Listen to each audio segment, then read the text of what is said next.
Goa is earning a bad name, with the state slowly emerging as a drug and sex destination. Goa's apex commerce body said in a memorandum to the Chief Minister on Tuesday. The memorandum has also expressed grave concern over the illegal mining and sick industrial units. Goa Chamber of Commerce and Industry, in its pre-budget memorandum to the Chief Minister, has voiced its concern over bad reputation earned by the state because of recent incidents, informed the Honorary Treasurer of the Goa Chamber of Commerce and Industry. Again, we have been also talking to them about the good security force which is being created in terms of the tourism, so that the tourists also feel, yes, that they are protected, they are cared about. We have said the law and order should be first of all strengthened.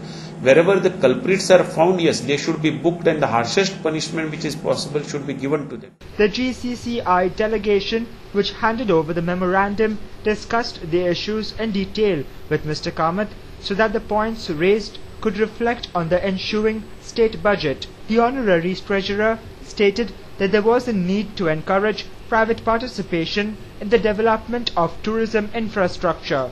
We have put across to the government that one, they need to counter that publicity, because by putting up across whatever facts are there, basic facts are there, and giving across the advantages that Goa has got.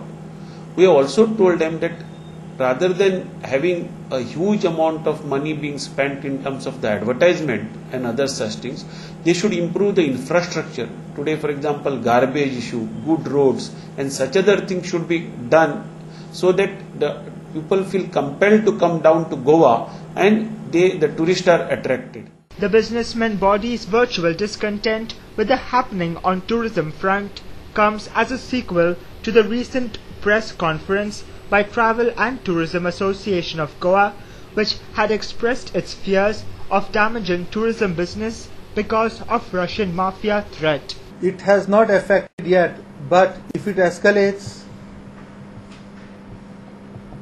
if there are some big instances, there's definitely that side it will. Like there's a drug fight or drug war or something of that sort. But so far it has not affected. Goa, which has received around 24 lakh tourists during the last couple of years, has witnessed a spate of crimes against foreigners, including a recent incident of a rape on a 9-year-old Russian girl at Arambol Beach. The state police machinery, which was under intense criticism, has now decided to mount its patrolling on the seashores till midnight, soon after the Union Environment and Forest Minister Jairam Ramesh informed the state government that no new mining leases will be issued till Goa forms its mining policy. The Goa Chamber of Commerce and Industries has also suggested that those involved in the illegal mining in the state should be sentenced to life imprisonment, as the state was losing huge amount of revenue.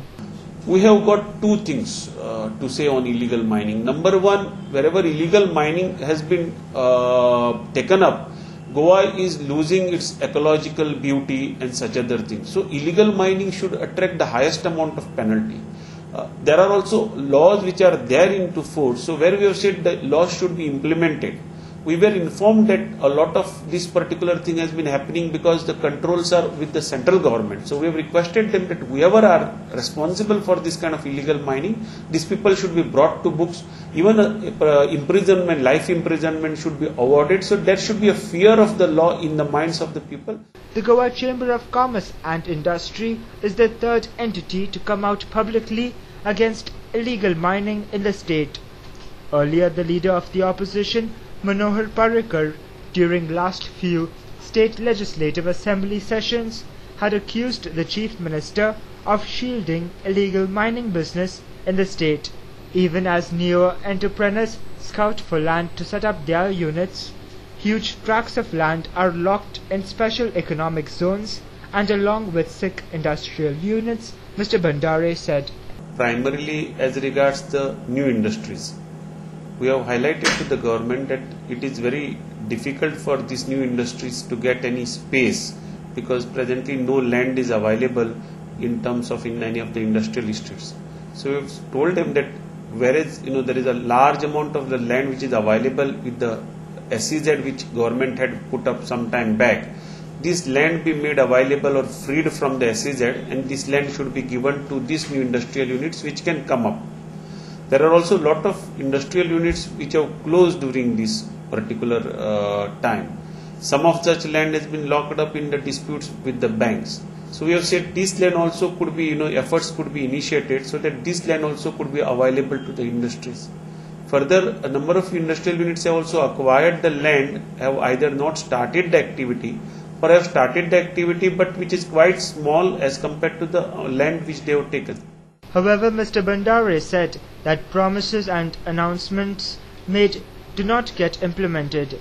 The GCCI has demanded to form a committee to look into the promises of the past 2 to 3 years budgets. During the course of the budget, a lot of schemes gets announced, a lot of incentives gets announced. For example, in the last year, one such incentive which was announced was the tax kind of extension of the tax holiday to the industrial units which are having in Goa.